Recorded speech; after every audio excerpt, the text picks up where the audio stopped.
സ്വർഗസങ്കീർത്തനങ്ങൾ പാടി വചന സാക്ഷ്യമേകാൻ ഹൃദയമാം വീണയിൽ മധുര സംഗീതമായി സ്വർഗസങ്കീർത്തനങ്ങൾ പാടി വചന സാക്ഷ്യമേകാൻ heart of heaven heart of heaven heart of heaven heart of heaven.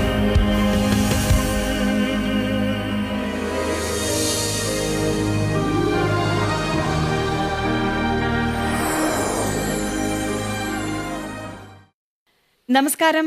Goodness T വിയുടെ എല്ലാ പ്രിയപ്പെട്ട പ്രേക്ഷകർക്കും ഹാർട്ട് ഓഫ് ഹെവനിലേക്ക് ഒത്തിരി സ്നേഹത്തോടു കൂടി സ്വാഗതം. നമ്മൾ ആഴ്ചകളായിട്ട് മജീഷ്യൻ സാമ്രാജ് സാറിൻ്റെ വിശേഷങ്ങളുമായിട്ട് മുന്നോട്ട് പോവുകയാണ്. അപ്പോൾ ഞാൻ കഴിഞ്ഞ എപ്പിസോഡിൽ പറഞ്ഞു ഇനിയും ഒരുപാട് വിശേഷങ്ങളും മായാജാലമൊക്കെ കാത്തു നിൽക്കുന്നുണ്ട് നമ്മളെ. അപ്പോൾ നമുക്ക് ഈ എപ്പിസോഡിലോടും ഒരുപാട് സ്നേഹത്തോടു കൂടി സാമ്രാജ് സാറിനെ സ്വാഗതം ചെയ്യാം. നമസ്കാരം സർ.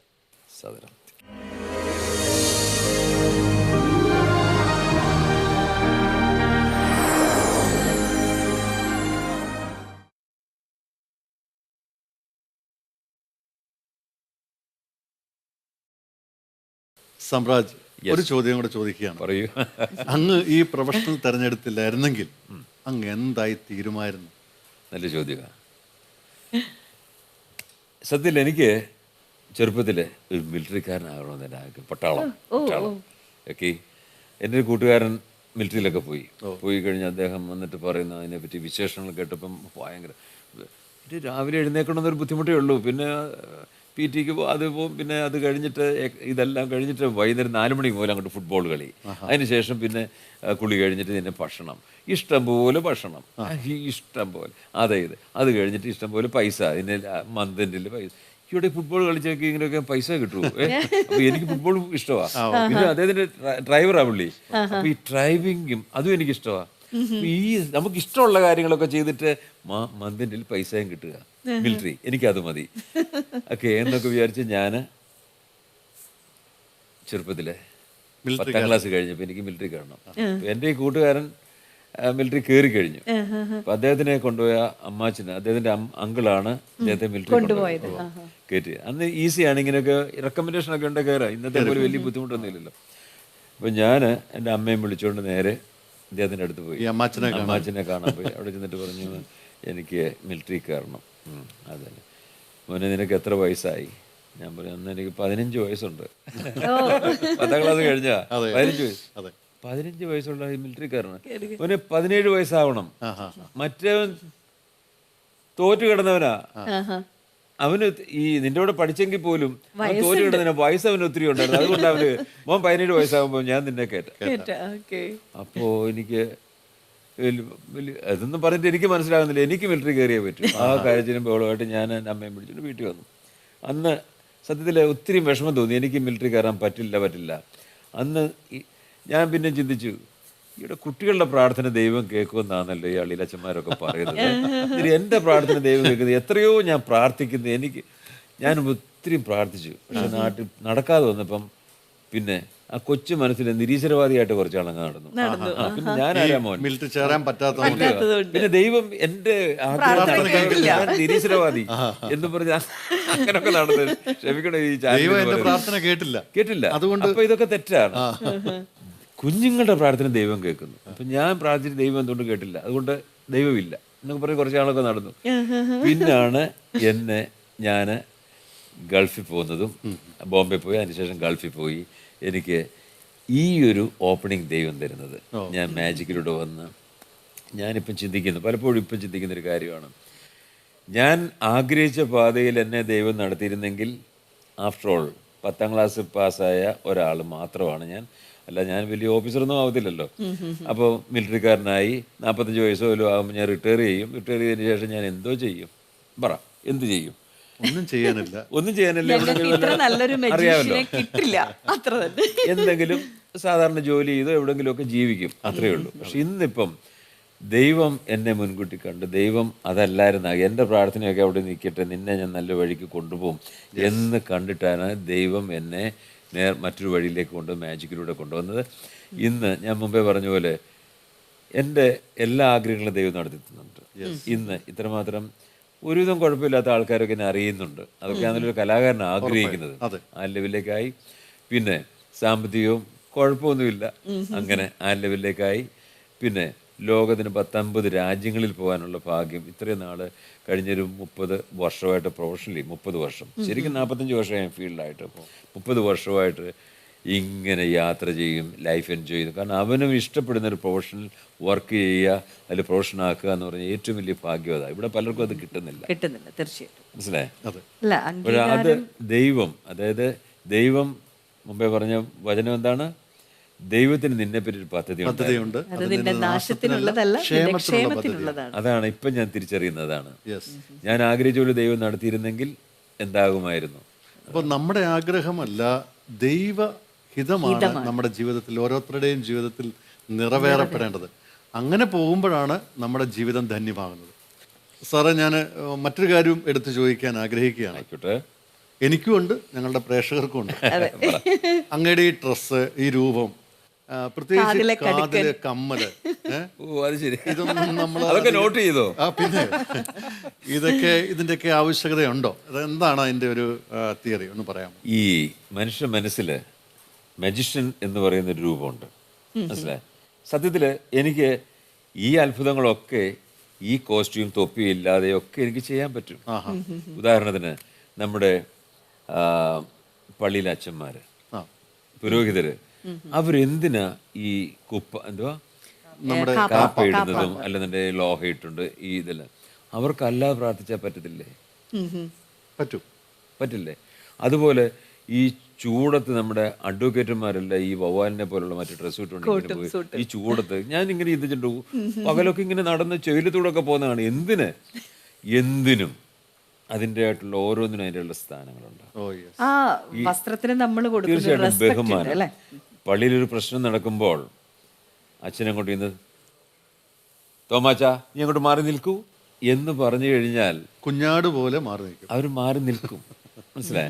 അതേ സമയത്ത് ഈ അച്ഛൻ തന്നെ ഒരു കൈലി എടുത്തോണ്ട് എന്നിട്ട് മാറാന്ന് പറഞ്ഞാൽ ഒരു പക്ഷെ മാറി നിൽക്കില്ല.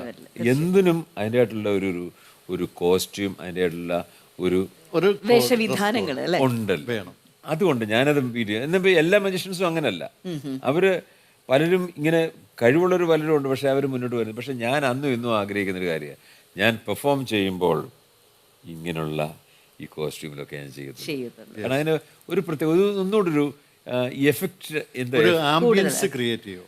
ഒന്നുകൂടൊരു ഒരു അവർക്ക്. കാരണം ഇപ്പം തന്നെ ഉദാഹരണത്തിന് കർട്ടൻ ഇട്ടിരിക്കുക, ടിക്കറ്റൊക്കെ എടുത്ത് എല്ലാവരും വന്ന് ഇങ്ങനെ ഇരിക്കുക, കൊച്ചു കുഞ്ഞുങ്ങളെയും കൊണ്ടൊക്കെ. അവരുടെ മനസ്സിലൊരു മജിഷ്യൻ വരിക എന്ന് പറഞ്ഞാൽ എങ്ങനെ ആയിരിക്കും? തുപ്പിയും വടിയും ഒക്കെ ആയിട്ട് ഇങ്ങനെ വരും.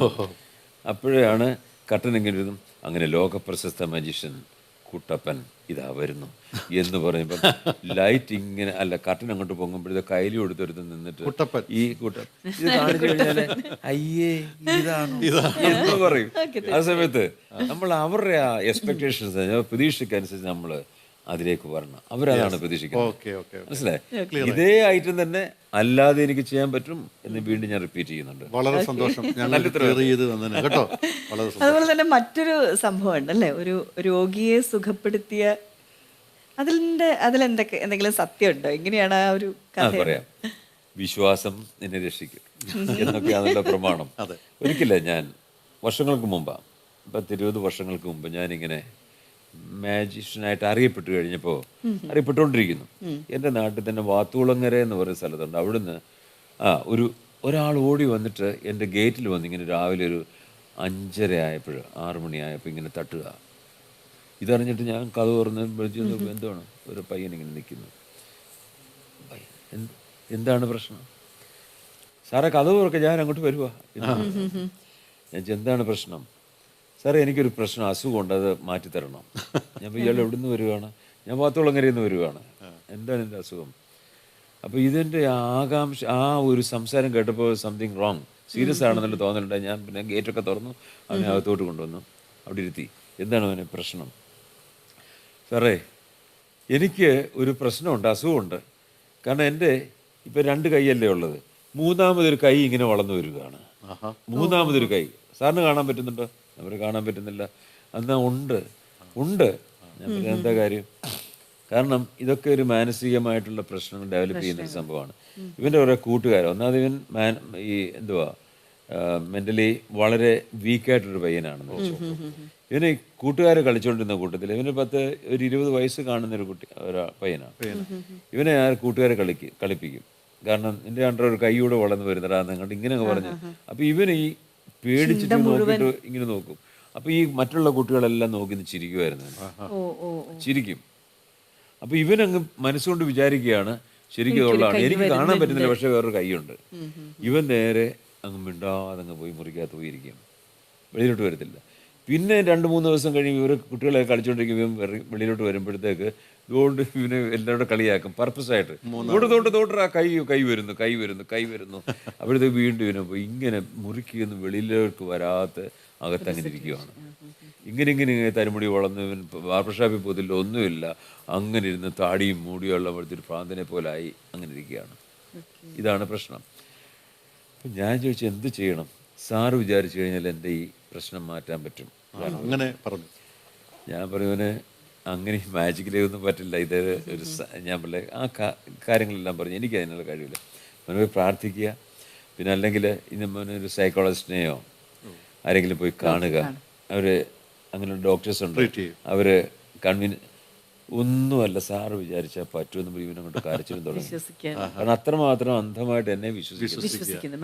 അപ്പം ഞാൻ വേണേ എന്നിട്ട് പറ്റത്തില്ല, നീ പോയി ചുമ്മാ അടങ്ങിയിരുന്ന് നമുക്ക് ഗേറ്റ് വിട്ട് അവനെ പറഞ്ഞു വിടാം. പക്ഷെ അവൻ്റെ വിഷമം മാറുന്നില്ല. ഞാൻ പിന്നെ ഒന്ന് ചിന്തിച്ചു. ഞാനൊരു മറ്റു രീതിയിൽ ചിന്തിച്ചു. വിളിച്ചിട്ട് പറഞ്ഞു ഓക്കെ ഇയാൾ വിട്ടിരിക്കാൻ പറഞ്ഞിരുന്നു. ഞാൻ അകത്ത് പോയിട്ടൊരു ഗുളിക എടുത്തു. ഗുളിക എടുത്ത് ഇച്ചിരി വെള്ളവും കൂടെ കൊടുത്തിട്ട് ഇത് കുടിച്ചോ, ഇനി നിനക്ക് ഇത് വന്നു കഴിഞ്ഞാൽ ഇത് പോകത്തില്ല. ഒരു ഗുളികയോടെ കൊടുത്തു. അത് വീട്ടിൽ പോകേണ്ടത് വൈകുന്നേരം കഴിച്ചിരുന്നു. പ്രാർത്ഥിച്ചിട്ട് കിടന്നോളാം, ഇത് കഴിച്ചിട്ട് കിടന്നോളാം പറഞ്ഞു. ഒരു പ്രശ്നം ഉണ്ടാകത്തില്ല. അഥവാ ഇനിയും ഇതുമായിട്ട് ബന്ധപ്പെട്ട് വീണ്ടും നാളെ വന്ന് പിള്ളേർ കളിയാക്കിയ പറഞ്ഞാൽ നീ പറഞ്ഞാൽ ഒന്നുമില്ല നോക്കി ഇനി ഉണ്ടാകുന്ന പ്രശ്നമില്ല എന്ന് പറഞ്ഞ് എന്തോ കൊടുത്ത് പാരസെറ്റമോൾ ഞാൻ കൊടുത്തതേ. ശരിക്കും ചെയ്യാൻ പാടില്ലാത്ത തെറ്റായും ചെയ്തു. പക്ഷേ അത്രമാത്രം വിശ്വാസം എന്നിൽ ഞാനത് കൊടുത്തു കഴിഞ്ഞാൽ അത് പോയി എന്നുള്ള സത്യം. ഇങ്ങനെ പല സംഭവങ്ങളുണ്ട്. എല്ലാം കൂടെ പറയാൻ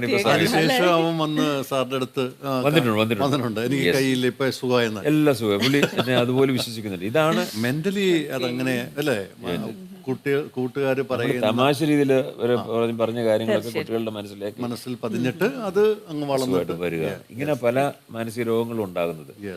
നമുക്കൊരു മാജിക്കും കൂടി കണ്ടല്ലോ അല്ലേ? Please.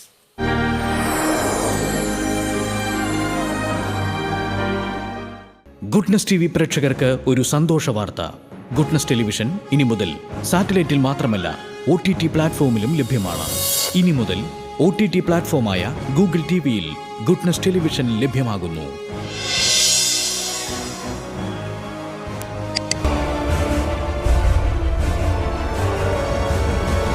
Goodness, stay with God.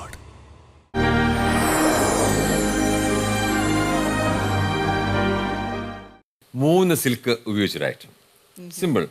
Silk എവിടെ അവൈലബിൾ ആണ് നിങ്ങൾ വീട്ടിൽ ചെന്നിട്ട് പ്രാക്ടീസ് ചെയ്യുക. പ്രാക്ടീസ് ചെയ്യാൻ പറ്റും തീർച്ചയായിട്ടും. പ്രേക്ഷകർ ഈ ഒരു ഐറ്റം പഠിച്ചിരിക്കും, പഠിക്കണം. ഒന്ന് റെഡ് സിൽക്കാണ്. ഞാനതിനെ ഇങ്ങനെ എടുക്കുന്നു. ഇങ്ങനെ എടുത്തു. നമ്പർ 2 എന്ന് പറയുന്നത് അത് നോക്കിയേ ഈ ഒരു സിൽക്ക് എടുത്തു. സാരിയുടെ കളർ ഡിറ്റോ ആണ്. നമ്പർ 3 നോക്കിയേ ബ്ലൂ അല്ലേ? ഇങ്ങനെ ഇതെടുത്തു. ഇനി വേണം മാജിക് സംഭവിക്കുന്നത്. ഓം ക്രീം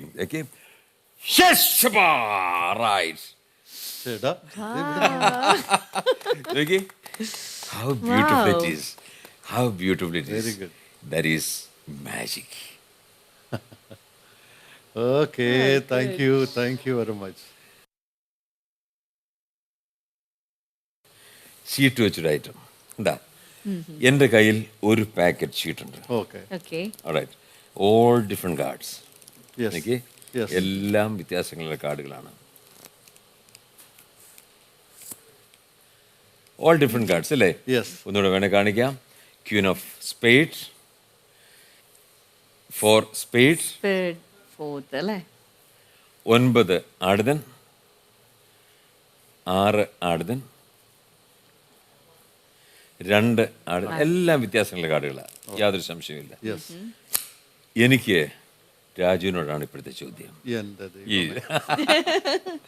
കണ്ടില്ലേ, നിങ്ങളെല്ലാം ചിരിക്കുന്നു. ഇതാണ് ഈ എത്ര സീരിയസ് ആയിട്ടുള്ള ആൾക്കാരാണെങ്കിലും മാജിക് കാണുമ്പോൾ ചിരിക്കും, സന്തോഷം.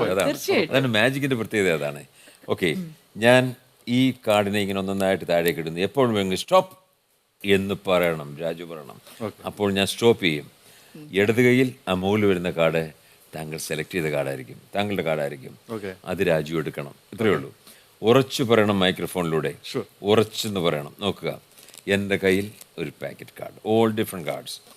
ഞാൻ വേണേൽ കണ്ണടച്ചുകൊണ്ട് ഞാൻ ഡ്രോപ്പ് ചെയ്യാം. ഇതിൻ്റെ മാജിക് ഒന്നുമില്ല, അങ്ങനെയൊന്നുമില്ല. നോക്കി, ഓ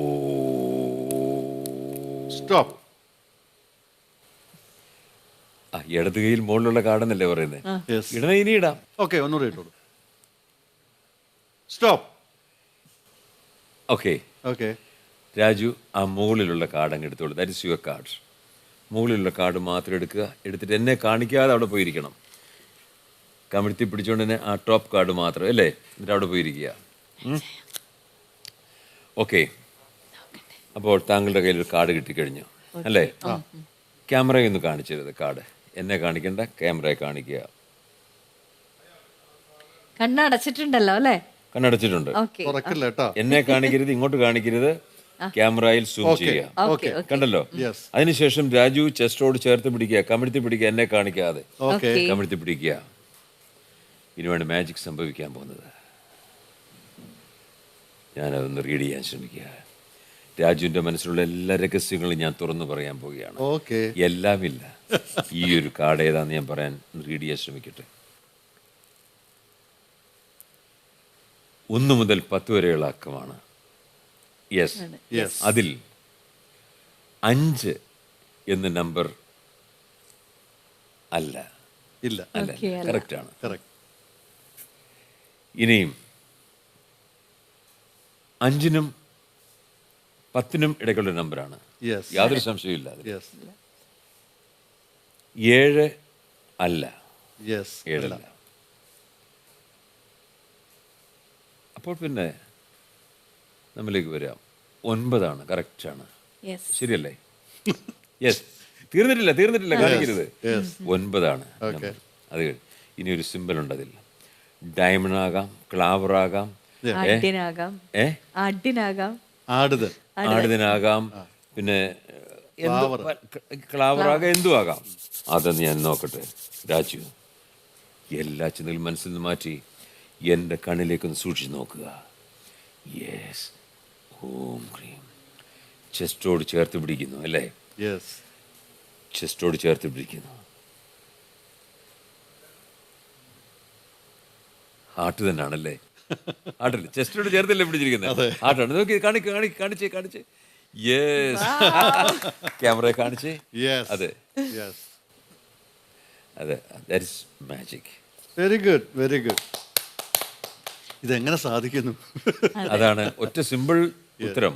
ദാറ്റ് ഈസ് മാജിക്. ഓക്കെ, കൂടുതൽ പഠിക്കണ്ട, കാരണം നിങ്ങളെ പോലുള്ള ആൾക്കാർ ചെയ്ത് കാണുമ്പോഴാണ് നമുക്ക്. എന്നാലും നമുക്കത് ആസ്വദിക്കാൻ പറ്റില്ല. സാർ നേരത്തെ പറഞ്ഞത് വളരെ കറക്റ്റാണ്. ഇതിന്റെ രഹസ്യം അറിഞ്ഞാൽ അതിന്റെ ആസ്വാദന നഷ്ടപ്പെടും. സാറ് പറഞ്ഞ വാക്കുകൾ ഒന്നുകൂടെ ഞാൻ കടമെടുക്കുക. കാരണം മാജിക് കാണുമ്പോൾ എല്ലാ മനുഷ്യരും ചിരിക്കും. അത് തുടക്കത്തിൽ തന്നെ കുട്ടികളെ പോലാകും. കുട്ടികളുടെ മനസ്സിലേക്ക് എല്ലാം മാറ്റിയത് ആ ബാലവൃത്തി ജനങ്ങൾ ഒരുപോലെ ഇഷ്ടപ്പെടുന്ന ഒരു കാലം. ഒരേപോലെ ആവും. തീർച്ചയായിട്ടും സാറ് ഇനിയും ഒത്തിരിയേറെ കോടാനുകോടി ജനങ്ങളെ ചിരിപ്പിക്കാനും സന്തോഷിപ്പിക്കാനും അങ്ങേക്ക് ദൈവം നൽകിയ ഈ കഴിവിലൂടെ സാധിക്കട്ടെ എന്ന് പ്രാർത്ഥിക്കുന്നു, ആശംസിക്കുന്നു. സാമ്രാജ് സാർ, നമുക്ക് നമ്മുടെ ഈ ഹാർട്ട് ഓഫ് ഹെവനിൽ ഒരു വിശിഷ്ട അതിഥിയെ കൂടി സ്വാഗതം ചെയ്യാനുണ്ട്. സാറിനെ പരിചയപ്പെടാനും അതുപോലെ തന്നെ വിശേഷങ്ങളൊക്കെ ചോദിച്ചറിയാനും. അപ്പോൾ ഒത്തിരി ഇഷ്ടത്തോടു കൂടി നമുക്ക് ഹാർട്ട് ഓഫ് ഹെവനിലേക്ക് സ്വാഗതം ചെയ്യാം. ഫാദർ ബൈജു ആൻ്റണി പൂവത്തുമൂട്ടിൽ. അദ്ദേഹം ഡിവൈനിൽ വചന ശുശ്രൂഷ ചെയ്തുകൊണ്ടിരിക്കുകയാണ്. അപ്പോൾ ഒത്തിരി സ്നേഹത്തോടു കൂടി സ്വാഗതം ചെയ്യുന്നു.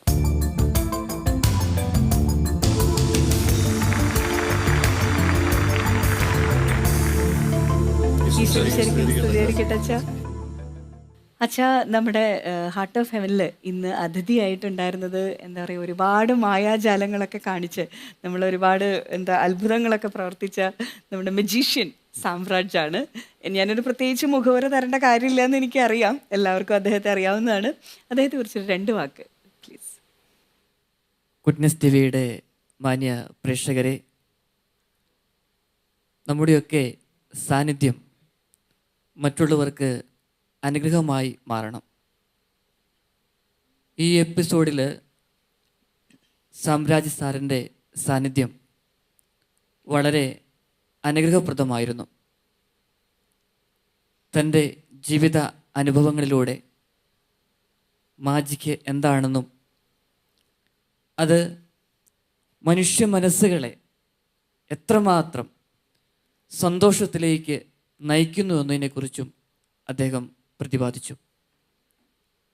ഒരുപക്ഷെ നമ്മുടെയൊക്കെ മനസ്സുകളിലുള്ള മാജിക്കിനെക്കുറിച്ചുള്ള ആ ചിന്തകളെല്ലാം മാറി പോസിറ്റീവായ ചിന്തകൾ നമുക്ക് പറഞ്ഞു തന്നു. പ്രത്യേകമായി ഈ അവസരത്തിൽ സാമ്രാജ് സാറിനെ ഏറ്റവും സ്നേഹത്തോടെ ഞങ്ങൾ ഓർക്കുകയാണ്. കാരണം ഉത്തരവാദിത്തങ്ങളുണ്ട്. തൻ്റേതായ എല്ലാ ഉത്തരവാദിത്തങ്ങളും ചെയ്യുന്നതോടൊപ്പം തന്നെ ഈ ഹാർട്ട് ഓഫ് ഹെവൻ എന്ന എപ്പിസോഡിലേക്ക് വരാനും നമ്മളുമായി അദ്ദേഹത്തിൻ്റെ ജീവിതത്തെക്കുറിച്ച് പറയുവാനും മാജിക്കിനെ കുറിച്ച് പറയുവാനൊക്കെ അദ്ദേഹം നമ്മുടെ ഇടയിലുണ്ടായിരുന്നു. ഏറ്റവും സ്നേഹത്തോടെ ഓർക്കുന്നു.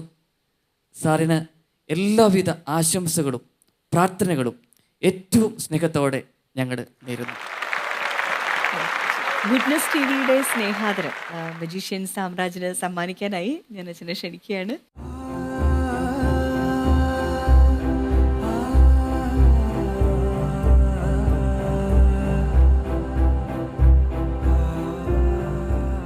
ഒന്ന് കൊറിന്ത്യർ 2:12 ആ വചനത്തിൽ നാം വളരെ വ്യക്തമായി കാണുന്നുണ്ട്.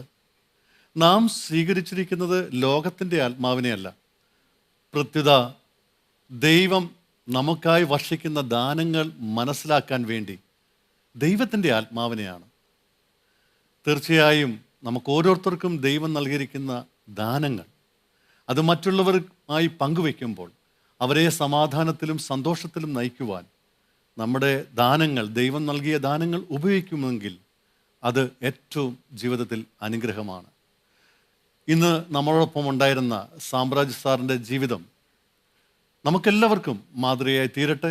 അതിനുള്ള പരിശുദ്ധാത്മാവിൻ്റെ അഭിഷേകം നമുക്കും അദ്ദേഹത്തിനും ഉണ്ടാകട്ടെ എന്ന് പ്രാർത്ഥിച്ചുകൊണ്ട് നന്ദി.